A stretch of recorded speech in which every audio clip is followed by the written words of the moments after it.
Hi guys, it's Dominica. Welcome to my channel. In today's video I'm gonna be talking about something a little bit different than I normally talk on my channel, but I've decided to do this video because I think it will be so helpful to many of you, really hopefully. Before my nose job I was googling what should I bring to the hospital because I've never had a surgery before. I didn't really know, and I found this one video. I'm gonna put it over here. She was a Polish YouTuber and this video was just so helpful for my entire, post-surgery experience and everything. So that's why I'm linking down below in Polish, and the video today is going to be based on that one just because that's what I watched before the surgery, and a lot of the stuff in this were very helpful. So without further ado, I'm gonna be talking about what you should bring to the hospital for your nose job in this video. There are different surgeons because I know some doctors give you a list of exactly the stuff they need to do. My surgeon was much more relaxed about those stuff. He just told me like the few essentials, and then the rest I kind of looked up online, and like if I had questions of course I could ask him, but he never really gave me like a full on list. So now let's get to the video because I've been talking for quite some time now, obviously, like always. First thing, total lifesaver, something that you have to have for the nose job surgery and I think in general face surgery, and it's the travel pillow.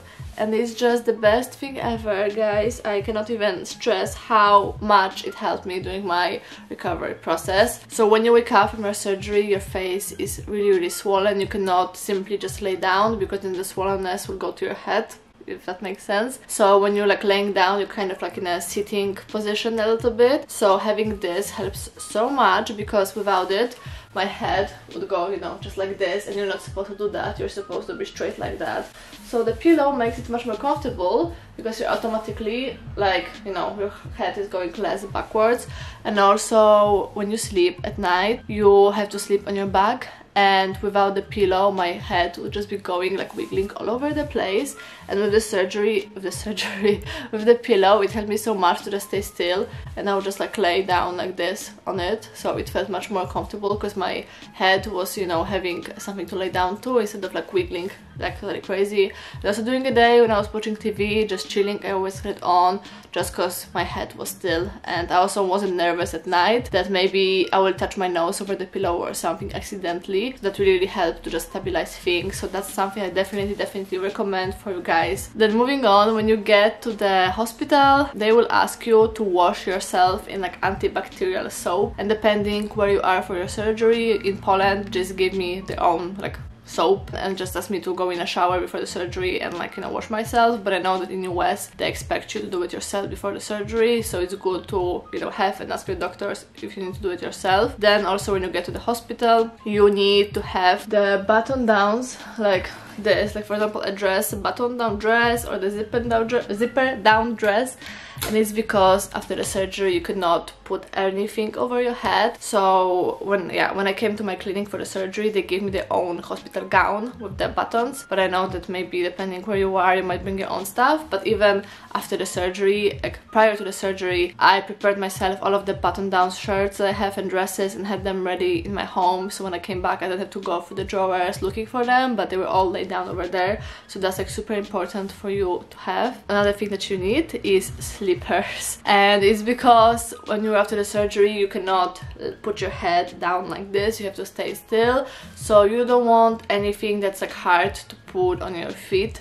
I was just standing up like this, just having my slippers on and like just putting them like that and going to the bathroom. So definitely something that you need. And also depends where you are, because here in Poland where I did my surgery, I stayed in a clinic for 48 hours, so I needed all of that stuff to sort of be around there. But I know in US they kind of send you home right away, which is quite crazy to me. But then moving on to what happens when you wake up from the surgery. First thing that you feel is a huge sore throat because they put tube down your throat during surgery. It's not a crazy bad feeling, it's like a beginning of a flu when you feel like this sort of itching in your throat. So I got myself like this, like very simple from the pharmacy, like a throat pills, I don't know, stuff, and those are like with honey, and you don't want anything like super intense, just something soothing, honey, or ask in a pharmacy. But it was so helpful, and also I couldn't really eat anyways. That was something like to chew on and have something, you know, going down my throat, so I definitely recommend you guys to take those. Then another thing is that you have to breathe through your mouth because your nose is stuffed, so your lips will go absolutely crazy, like absolutely nuts. And I had this Laneige sleeping mask, and that's what I was using, and because I didn't eat, I just had it on pretty much the entire day anyway, but it was super helpful. But I know it's an expensive thing, you don't need to go that expensive, but you should research, maybe go to pharmacy and ask for some like cream, very moisturizing cream or something, so you can put something on your lips. And then naturally, if you're staying in the clinic, you can bring yourself a toothbrush and stuff. To me, I don't think I was really brushing my teeth the first day, just because everything in here was so like, you know, messed up. But I recommend you taking like a small mouthwash, just so you can refresh your mouth a little bit, because you feel a little bit disgusting with everything going, you know, down there. So I recommend you taking a small mouthwash to freshen up yourself. And I took also like a micellar water, just to like tap the parts of my face which were not really covered with, you know, stuff. I don't know how to call those things, but yeah. And I think that's pretty much it for what you need to stay in your clinic, because first like 2 days I just felt, you know, you don't feel good, you just had a surgery. So there was a TV in front of me, so I was watching a TV, which was very nice. I also brought myself a book and my laptop, but I don't know, I never really got to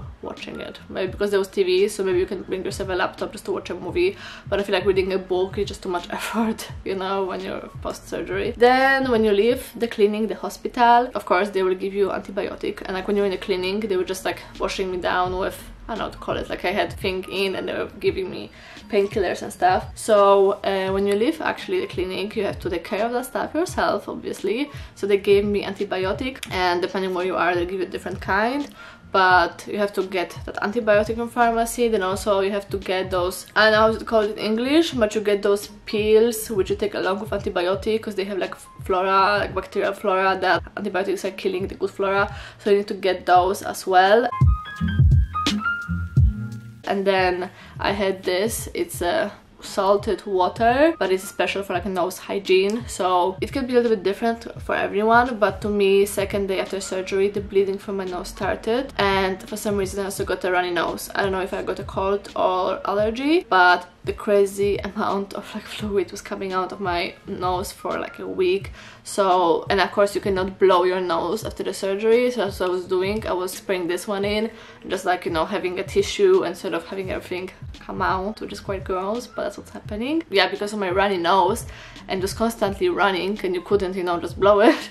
So I also got those like from pharmacy. I'm gonna put a picture over here. I don't know, I put a word in English, I'm not sure how it is exactly, but I would take those and then just take a simple tape and type them like this. I'm gonna put you a picture over here. So I was just taping it like that, so I can eat and I can function normally, because otherwise I was just laying in my bed with the tissue and just sitting like this the entire time. So it was just helpful to do that. But also I was later on, after a few days, trying to stop doing that, because I felt like my nose is not healing super properly when it's always so wet over there. So then like after a few days, like during the day, I tried to collect it myself just with a tissue, you know. And also I was taking the earbuds, is it called earbuds? The earbuds. I was collecting a little bit of stuff from right over here. Like I wasn't putting it deeply inside, not to move anything, but I was just like collecting from very over here the blood and stuff. So the earbuds, is it called earbuds?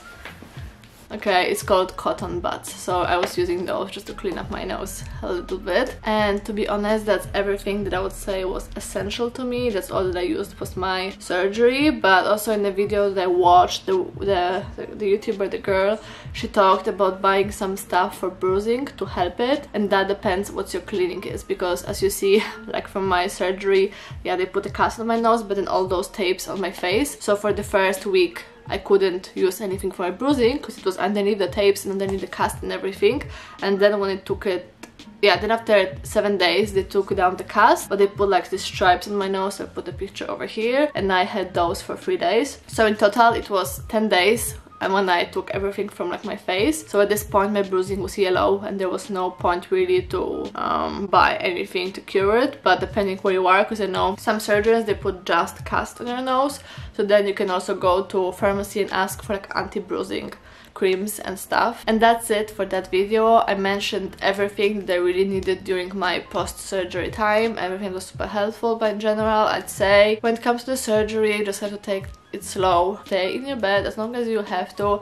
I was so weak for like a first week after the surgery, and I wasn't eating much in general, and then I got suddenly like a super hunger strike when I was eating like crazy. I was eating like, you know, 2 breakfasts, 2 lunches, 2 dinners, and everything just like double. I think because my body, after initial phase of like having anesthesia and not feeling super well, when suddenly things were getting better, my body was like, we need nutrition, girl. Such a meat craving. I don't know, I was just eating so much meat, and yeah, I think just like your body kind of tells you what it needs in that senses. Relax, like stay in bed, watch your movies, there's no need to rush. And if you want me to make, I don't know how many people watch this video, but if you want to hear about my specific nose job procedure, I have pictures, more pictures and videos, and I can talk about it in more detail if you're interested, so let me know. And if you like this video, please give it a thumbs up and subscribe to my channel.